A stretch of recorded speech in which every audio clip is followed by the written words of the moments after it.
Hello and welcome to the DSR Daily. I'm David Rothkopf, joined by Riley Fessler. How are you doing, Riley? Pretty good. It's the end of the week, Riley. It is. We made it. We made it. And you know, Riley, I am getting this weekend to do something you really want to do. I know. You told me, and I'm already jealous. Jealous. You know what I'm doing? Minna Stein, who is also joining us. I don't, but the suspense is killing me. Yeah, no, I could just imagine. I've been invited to go see a first glimpse of the pandas at the zoo. Now I'm jealous. Yeah. Hurts to see other people live your dreams. Yeah. Well, I'll take a picture and I'll send it to you, Riley, and I'll let them know you're coming on January 24th. Real royalty, finally back in Washington. All right, Riley, what's the first story you got? French President Emmanuel Macron has appointed centrist ally Francois Bayrou as prime minister following the ousting of the previous government after a no-confidence vote in the National Assembly. Bayrou, a seasoned political figure and leader of the democratic movement, is tasked with forming a new government amid parliamentary instability as Macron's centrist alliance lacks a majority. The new cabinet will require support from moderate lawmakers across the political spectrum to maintain power, with some conservatives expected to join. Bayrou, a longtime ally of Macron and former education minister, brings decades of experience and has been cleared of past allegations of embezzlement. Jeez. See, if he'd been convicted, he could have gotten a job in the U.S. cabinet. Good to see things getting back on track in France. Just another reason to move there from here if things go off the tracks here, as seems quite possible. Do you see the story today in the paper that RFK Jr.'s lawyer sued the manufacturer of the polio vaccine because he doesn't think it should be produced? Polio. Well, David, we've beaten polio, so why do we need the vaccine? That's such a incisive, scientifically based remark. And, polio could be coming soon to you. I also saw a zoo in the Southwest, I think had 5 animals die of avian flu over the past few days. The combination of a Trump RFK Jr. administration and a pandemic ought to make us all consider hiding in our basements. But you already live in your basement, man. I know that. So exactly, you'll be safe. I built my bunker years in advance. I'm prepared. You're a smarty. Okay, what do you have? U.S. Secretary of State Antony Blinken met Jordan's king to discuss Syria's political transition following the fall of Bashar al-Assad. Blinken outlined U.S. priorities, including securing Syria's chemical weapons, facilitating humanitarian aid, and preventing the country from becoming a terrorist base. He also addressed the role of the militant group Hayat Tahrir al-Sham in Assad's overthrow. During his trip, Blinken will meet with Jordan's foreign minister to discuss ongoing conflicts in Gaza and Lebanon. Yeah, well, it's always good to see the U.S. get involved in things in the Middle East because we do such a great job at it. Historically, we are Middle East experts and have never made a misstep there. We had a very good conversation on that subject in the second of our 2 Syria podcasts this week. If you have not listened to them and you want to understand not just what's going on in Syria, but its ramifications for the whole world and why essentially all the major powers in the world are getting involved in this in some degree, please listen to both. The one we did on Wednesday, where Steve Heidemann, Syria expert, joined Rosa Brooks and Corey Shockey, and the one we did yesterday, where Charles Lister, one of our leading Syria experts, joined me and our friend Mark Polymeropoulos, who is not only the host of our Above Average Intelligence podcast, but a CIA veteran who was stationed for 3 years in Syria. Riley? Russia launched a massive aerial assault on Ukraine, deploying nearly 200 drones and over 90 missiles, including at least one North Korean weapon targeting critical energy infrastructure. Ukrainian President Volodymyr Zelensky described it as one of the largest strikes on Ukraine's power grid, causing widespread outages amid freezing winter conditions. While Ukraine intercepted most of the missiles with F-16 jets and other defenses, some struck thermal power plants, exacerbating ongoing energy challenges. Moscow claimed the attack was retaliation for Ukraine's recent use of U.S.-made ATACMS missiles against a Russian airfield.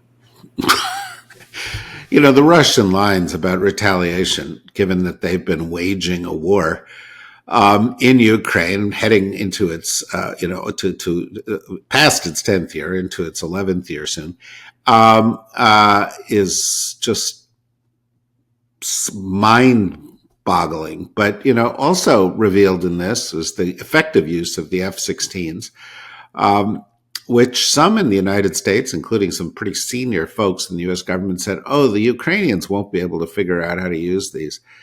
Similarly, they said that if they use the ATACMS, the Russians will use nuclear weapons and they won't be effective.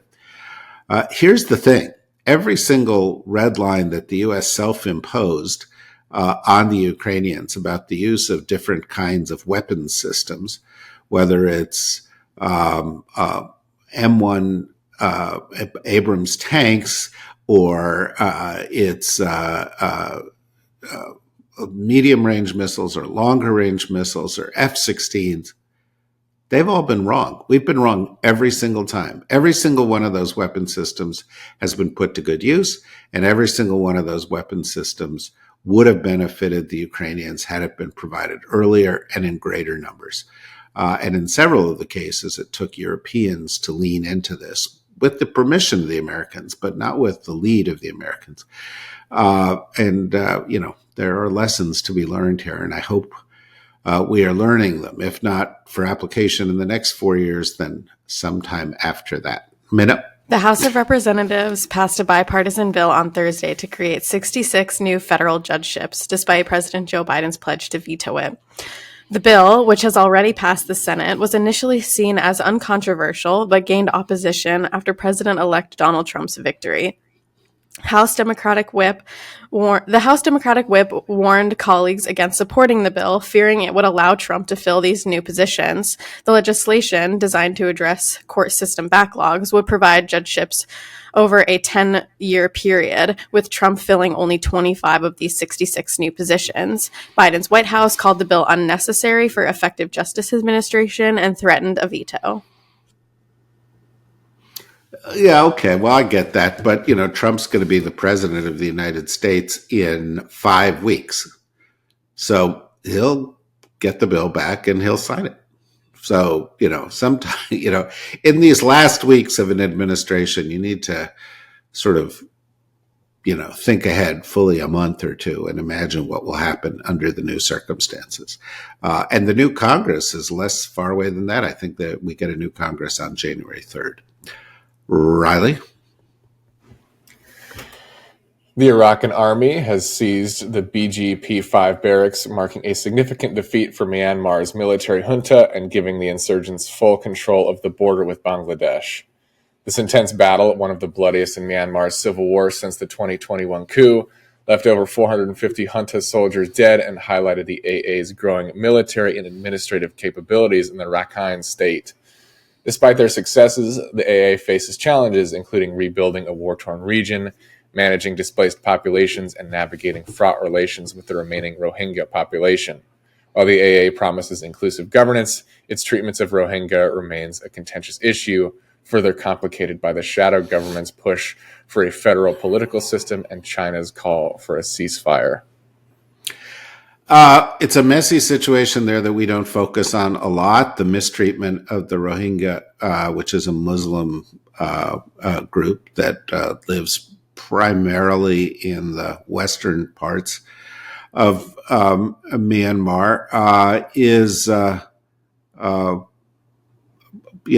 has produced crime upon crime and is a dire situation, and even many of the people that the United States has supported in the struggle within Myanmar have supported the mistreatment of the Muslim minority, including Aung San Suu Kyi. It's one of those situations around the world which we don't pay attention to, but we ought to.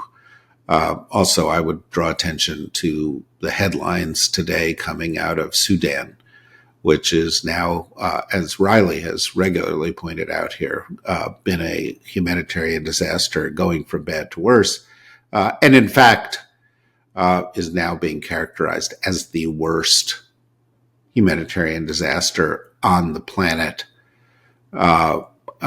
with not only over 60,000 people killed, but millions and millions displaced, and 10% of the people living in crisis on the planet Earth in this one country, which has, I think, about 1% of the population, or this region has 1% of the population. So Sudan, too, deserves a lot of attention, and we'll make sure that you get it in the days and weeks ahead. We've got some interesting plans starting in the new year for expanded, more in-depth coverage of the kinds of issues that you can really only get here at Deep State Radio, because we are going to focus on policy and developments around the world, and on issues like artificial intelligence, energy, climate,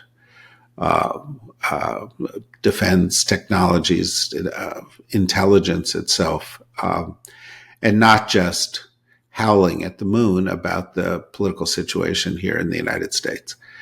So that's what you can expect on the DSR Network. And if you want to learn more about it, you can always go to the DSRnetwork.com.